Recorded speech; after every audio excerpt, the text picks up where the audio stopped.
Hi, and welcome to an episode of BNU Noise Makers with me, Peter Waterman, lecturer in music production, and today we are joined by Freyja Lawson.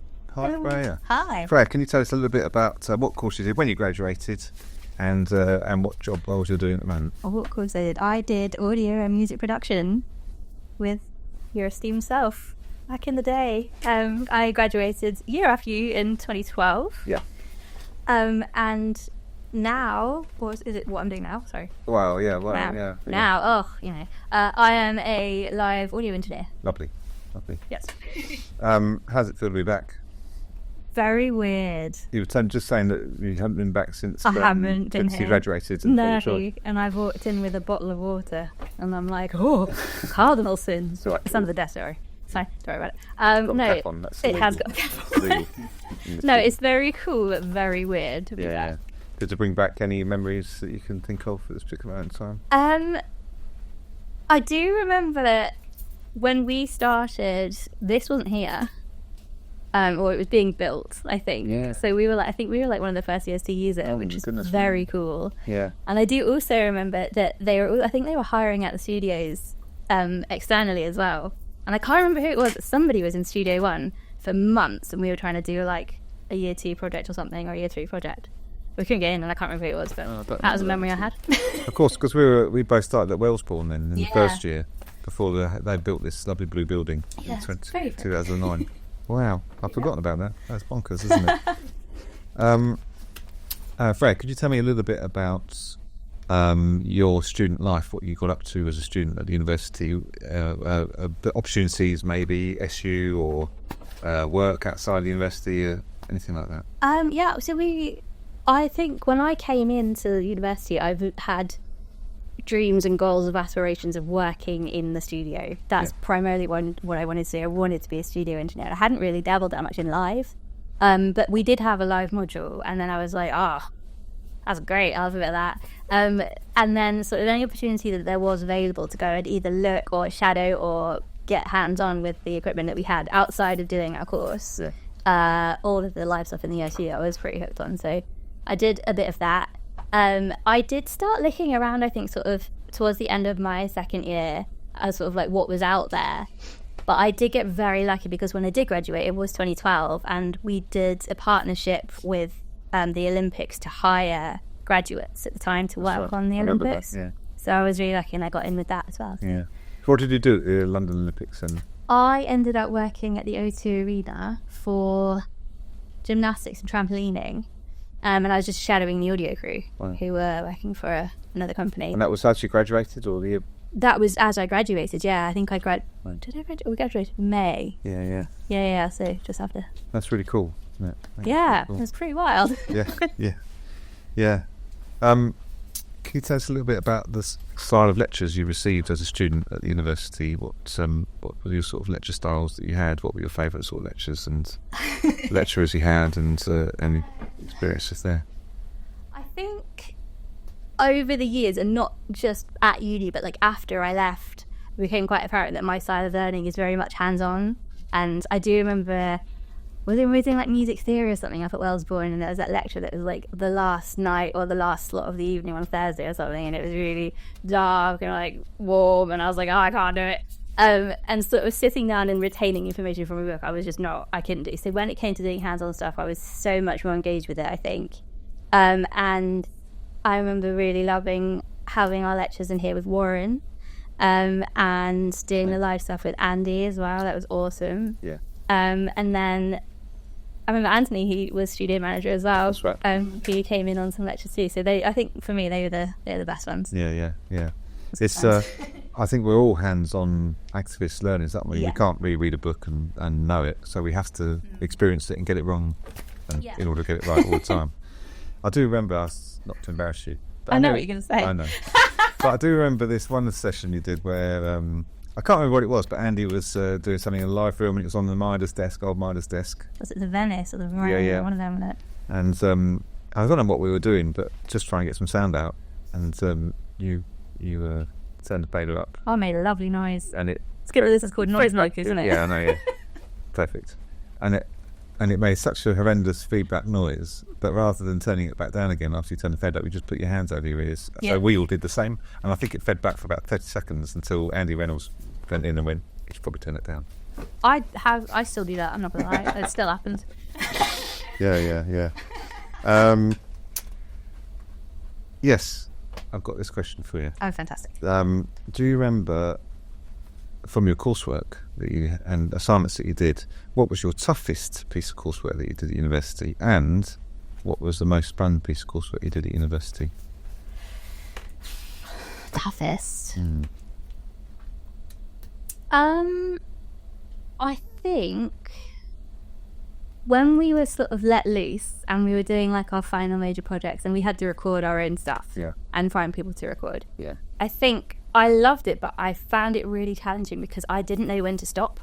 What, during mixing or recording or all of it? I felt like I wanted to put so much into it, but obviously, you know, there are time limitations and you can't do it forever. Yeah. And I think that was kind of a bit of a turning point for me. I was like, I need like a finite thing, so that's where I was kind of steering a bit more into live, because I was like, at least, you know, I've got to stop at some point. But with the studio stuff, I just got so involved and stuff, and it was really brilliant just to see. I mean, look at all the amazing stuff you guys have, and like, you know, we had it when we were here as well, and I got very wrapped up in that. And I think that's kind of, it was brilliant to do, and it was such a good environment to learn that in as well, because it was sort of like, I'm going to have something at the end of it, but it's just like what I want to do with it. So I think I found that quite challenging. Yeah. And I think I remember the one that I really liked, which is completely backtracking on what we were talking about earlier about the style of learning and stuff. But when we were doing, I think we were doing like music theory and like history of music or convergence or something like culture of music. Mutual culture with Steve Partridge. Thank that Did one. you do that with me? I did. Wow. Yeah. That one. Yeah. I think we wanted to do a presentation or something, and I did mine on the origins of hip hop, and I was like, "This is awesome." I went down a proper rabbit hole with it, and I was like, "This is so cool." And it kind of, I always like was a fan anyway, but it kind of just opened so many doors, like looking into recording techniques and stuff. And I was like, "This is cool." That was one of the first common sort of first year modules where everybody who did anything to do with music had to do that module. Yeah. And do you remember the Let's Theatre was like 100 and that was so many people sacked up. It's amazing. Yeah. Yeah, it's not quite like that now. So just following on from London 2012, where did you find yourself after that then? So you graduated and you did that London 2012 thing, which is an unbelievable opportunity, really, wasn't it? Just turned up. So, and Stephen Partridge made that happen for us, I think, didn't he? It was. So Stephen Partridge got in touch with a lovely man called Colin Pink, who is a brilliant audio engineer, and he interviewed me. There was a bunch of us who went up as third years to Canary Wharf to have interviews, and I remember sitting there with Colin, and I was like, I was terrified. I was so nervous. I was like, never been interviewed for a position for anything to do with what I actually want to do in my life. And he's just such a lovely man, and we sort of had a nice chat, and he's asked me about, you know, what do you want to do, what do you think about this, blah blah blah. And I remember him saying, you know, if you could work on any of the venues that we've got, you know, I was like, I want to work in the O2 because I want to see what it's like to like live sound in the O2 because it's massive. And he was like, oh yeah, cool, yeah, and what events from the Olympics would you fancy? And I was like, oh, gymnastics is always really, I couldn't do it, but it looks great, it's fun. And then you know, whenever he decided, I got an email from Colin going, you're going to go and do the gymnastics at the O2, and I'm like, why, thank you, sir. But because of, you know, having gone through that experience with him, and then also the engineers that I was in shadowing were from an audio company, and I was like, okay, well, this is cool, this is great. And I got asked back to go and do the Paralympic stuff as well. Oh wow. And I basically I didn't hunt down, I asked the guys I was shadowing at the O2 sort of who they worked for and what was going on, and they were like, oh no, go speak to the company, they'd love to hear from you. And I did. And not long after, I got an email from their HR lady who was like, yeah, come in, we'd love to take on some more people. It was sort of gearing up towards the summer, which is quite busy in live world. And she was like, no, we'd love to have more people. And I ended up sort of working there for about 5 years. Wow. Yeah. And which company was that? That was Britannia Row. Britannia Row. Yeah. Fantastic. Yeah. So London Olympics and Britannia Row were part of it, and you joined them after that. And then after Britannia Row, where did you get to from there? So I stayed at Brit Row for quite a while, sort of on like a casual basis, basically. But I was just in all the time. Bless them, they didn't get rid of me for ages. And at some point, I was like, well, the natural progression for some people is to go through the process of like working in an audio warehouse and like really broaden your knowledge, get properly hands-on, go out and do some gigs properly on a team, and sort of build up a repertoire and kind of figure out where you might want to specialize or what you might want to do. And gradually as time went on, I was like, I'm going to go freelance now, so I could be my own boss and I could still work for them in sort of any capacity that they chose, but instead of me going, you know, I'm going to commit to doing 10 till 6 every day for a week in the warehouse or in this department, I want to go and do gigs exclusively now. So I did that in, when did I do? 2017? 2016? One of them. Did that. And been freelance ever since. So you've got a speciality in life, have you, rather than sort of general? You did systems. Didn't you? I did, and I seem to have completely. Well, I don't think I've backtracked. I think I've expanded. I'm still very, very interested in touring like live sound systems, so speaker systems, PA systems. That I think I don't really know where they came from. It's just incredibly interesting to me. There's so much in it. It's just brilliant. I'm babbling. It's really interesting. It's incredible science. It's incredible what you can do with a speaker in a room. It's just mental. And I did that for quite a long time. And then more recently, just before COVID, actually, I was working as assistant tech for another company on a tour. And normally, depending on like your position on the tour, because I was a system tech, not an engineer, it means I was responsible for like flying one half of the PA in the arena or the stadium or something. And I just happened to be doing stage left PA. And once it's up, it's kind of up, and I've just got to watch the amps and make sure things are cool and help out where I can. And then a lot of the time, especially considering where I was helping out with the support band as well. And I remember the monitor engineer for the support band, we got on really well, and they got on really well with their crew. It's nice because, you know, you're touring together, so you kind of got to be buddies. But they were really lovely, and she put me forward for a job. She's like, I don't know if you'd be interested in doing monitors, but I know somebody who needs somebody. Do you want to try? And I was like, yeah, right. And then sort of fell into the world of monitor engineering as well, and monitor teching. So yeah. So is that where you are now then? Monitors, most? Yeah, at the moment I am, but I have found that it is quite it's very weird crossover, because effectively you're opposite ends of the multi, but it does work really well because more and more people, it's going down a proper rabbit hole, more and more people sort of implementing, you know, big side fills or flown side fills and that kind of thing. So having that knowledge is very useful as well. Yeah, absolutely. And to be able to create a decent working environment on a stage with it's essentially the same speakers that you've got as a PA. Yeah, sure. And any cool names of bands that you're working with at the moment? At the moment, I am working with Youngbloods and Nova Twins. I sort of the last 5 years or so, I've been on and off with a few different clients, including those guys. I did Miramasa for a little while, and then I got some mad spots sort of doing, being a part of a bigger crew, so not an engineer as such. Yeah. And I did some bits with Deftones. I did some bits with David Gilmour, and Pearl Jam. It was all a bit mad. So yeah, I've been very lucky, I think. Fantastic experiences. Oh yeah, absolutely insane. Just so good. Yeah. So much fun. Just going back to the university a little bit at the moment.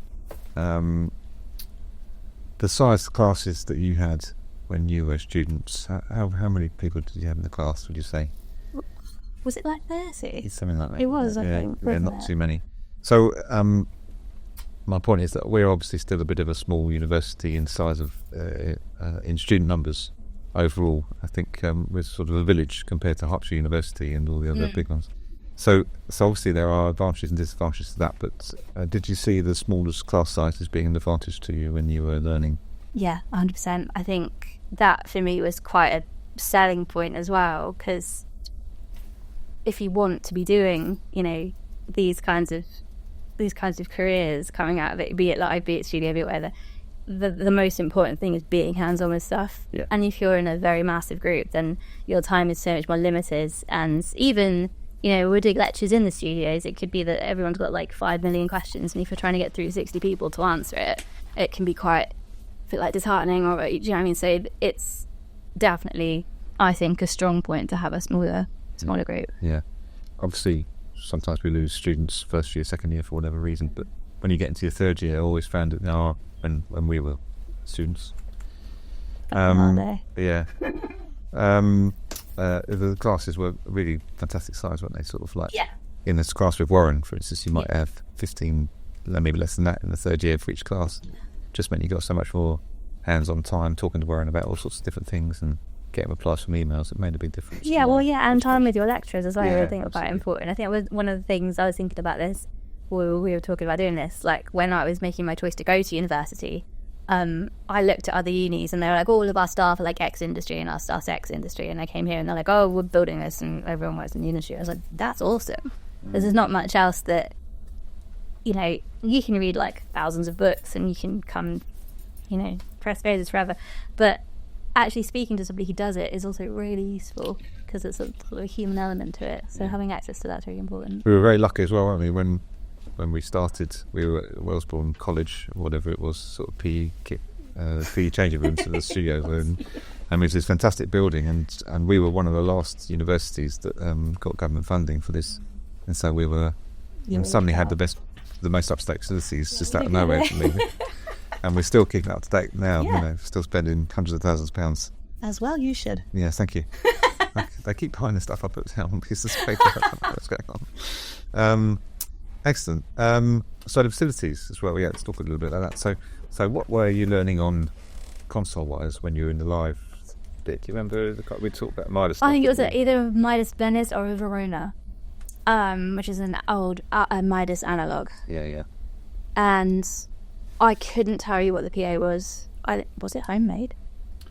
Oh, I don't know. I don't even recall what the outboard was either. Yeah.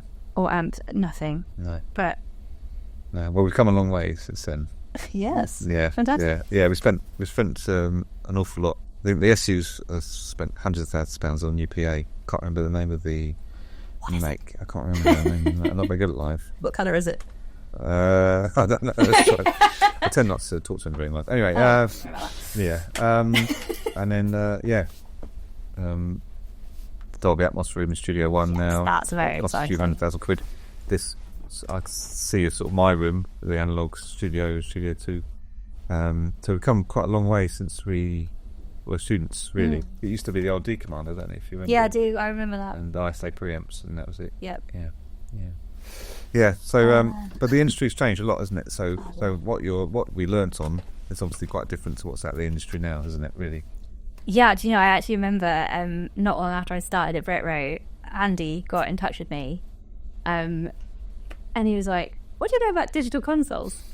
I was like, "Well," and I think we went and had a coffee and just had a chat about it because it's it's changing really quickly and you were around it because I was around it all the time at that point, like working in the warehouse, and like they came in and out every day, and I was like cleaning them, servicing them, updating them, whatever.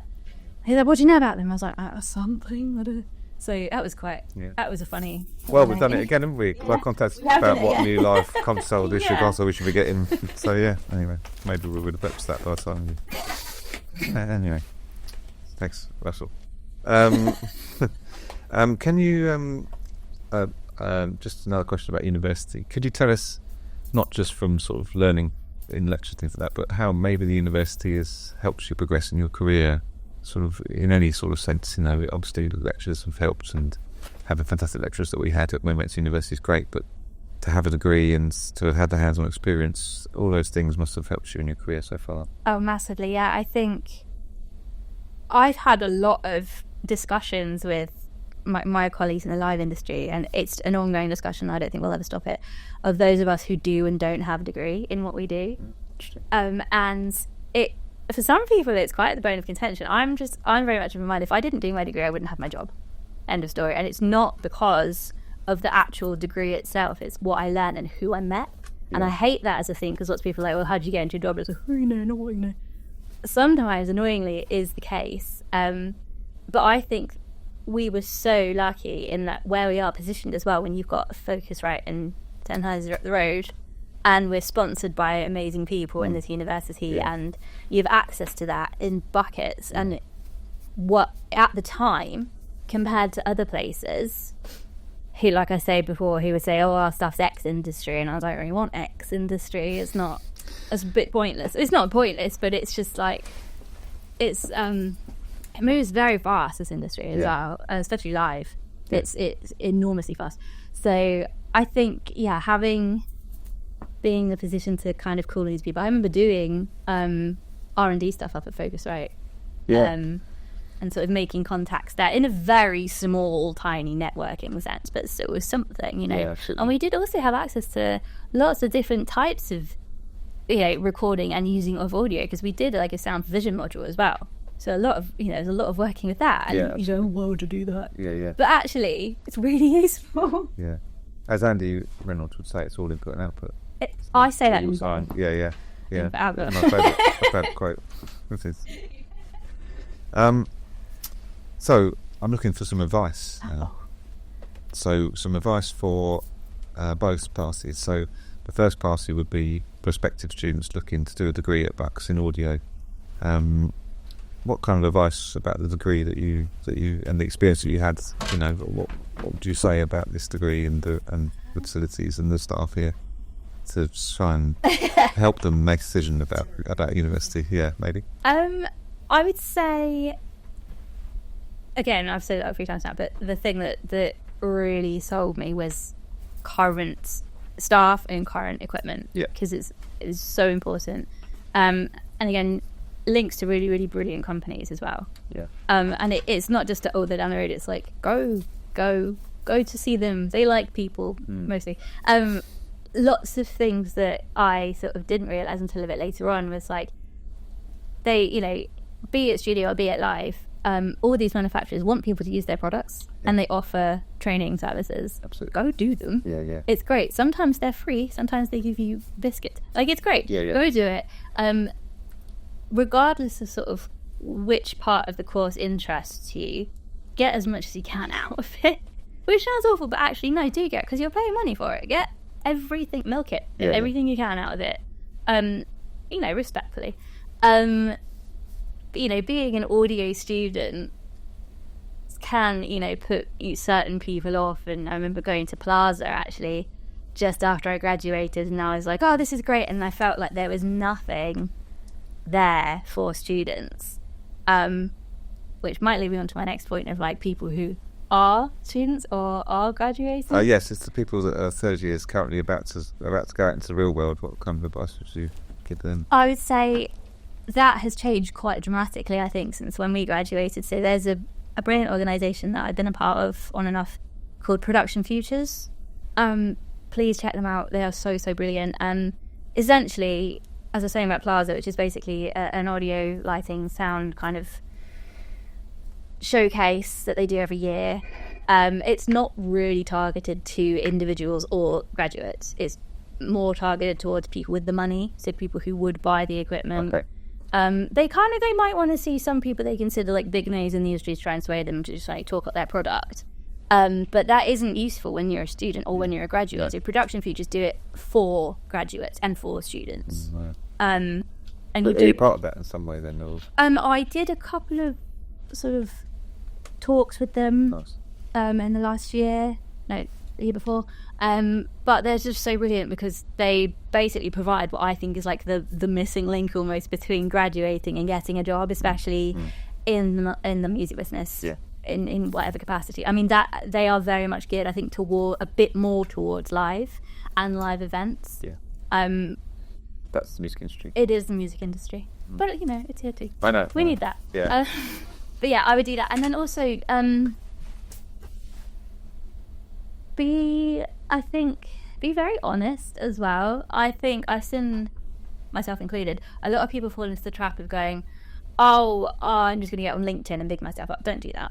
Go on there, find people, make connections, absolutely. But I keep seeing all these people, and I'm talking about, you know, my peers as well and my colleagues, all these long, like, waffly paragraphs about this and that and how great this is and how great. Don't do that. Go and meet people instead. Again, one of the things I really hate when I get asked, like, how did you get your job? The whole who you know and what you know thing. There is, unfortunately, an element of truth to it. And I remember when it's sort of getting frustrated before I went freelance, because like, I really want to do this. Like, how do I go out there and do that? And a guy who works in the office there was like, go to the pub with people, go and make friends with people, chat, about nothing. Don't talk about work. Talk about something else, but go and interact with people. This advice is, I wish I'd known it when I'd graduated. Same. Because, because you think that getting a degree means that maybe doors will open for you. And in a funny sort of way, they do, but unless you're able to be friends with people, communicate, be a nice person, go to social gatherings, go out to London, go and do these things, then people don't know who you are, you're not on their radar, and then that's an opportunity is missed. And I regret all those things. It's hard work though, because you don't know. There's nothing in between that kind of prepares you for that, I don't think. And with the best will in the world, it doesn't matter the university or the course. You kind of come out of it, you're like, right, I'm all tooled up with a degree. Yeah. And you get out there, and I was like, okay, cool. And that was another thing as well, like seeing in the industry people doing that and being graduates from either university or college, or having a degree or a qualification of some description, coming into a place where you're instantly humbled, because it can be quite I've lost my train of thought, sorry. It's almost like the unwritten rule of progression into life. Sure. If you're going through an audio company, an audio supply companies, you do work in the warehouse. Absolutely. For a little bit. Yeah. And 9 times out of 10, most people would expect people to do that, because then you get to know the equipment, you get to know how it all goes together. Because with the greatest of respect, and I'm talking about myself as well, as a graduate, I had absolutely no idea what half the stuff in that warehouse was, what 99% of that stuff was when I walked into that warehouse. Yeah, absolutely. I had no idea. Yeah. And I didn't know what I wanted to do either. I didn't know there were other jobs. I got, a year in, and I'm like, I didn't know you could do other jobs. Yeah. I didn't know you could just like not do front of house. Yeah. But lots of people I see come in and going, oh, I want to mix front of house with Beyonce. It's like, okay, paint that speaker. Yeah. You've got to start there. And I think that can put people off a little bit, because it's a bit like, oh, well, I've done this. It's like, great. There is nothing that you would have learnt from a book that tells you what happens when your amp catches on fire. Right, yeah. I mean, you know what I mean? Like, you've got, nothing in chapter 12 of recording fundamentals tells you what happens when you're on the bus and it breaks. I don't know. Yeah. Stuff like that. I know what you mean. Yeah. Yeah. Thinking about that, I don't think we ever did this as students when we were students here, but Paul Fields, one of our really fantastic senior lecturers, runs networking events now in London. Brilliant. And so when you're a first year, you go down to London and That's cool. try and network with people and meet people. That would be fantastic if we'd have done that. That's so cool. Yeah, that's really brilliant. Yeah, and then the industry links are interesting, because I just a couple of years ago I got in contact with Harman. Oh yeah. And we're now running a live audio engineer of the year award for the 7 years. That's so cool. Which is cool. So we've got 2 winners in the last 2 years, and we've got hopefully we'll carry on with that. That's brilliant. Really nice as well. I think that's cool, because that is a thing in the industry as well. It's Absolutely. a big thing about recognition and this and the other. TPI awards, Parnelli awards, all sorts of things. So. Absolutely. Yeah. It just adds more value to the degree, I think, as well, doesn't it? When there's these things that are being awarded out and opportunities for people to win things. I think it's great. Oh, and it's recognised as well. It definitely puts it, up there. Yeah, absolutely. Yeah. Excellent. Freyja, thanks so much for all your time today. It's been wonderful to see you again. And Thank you. I'm pleased to get you in and to show you around the university as what it looks like now compared to what we had. Fantastic. Thank you again. All the best. Thank you so much. Cheers.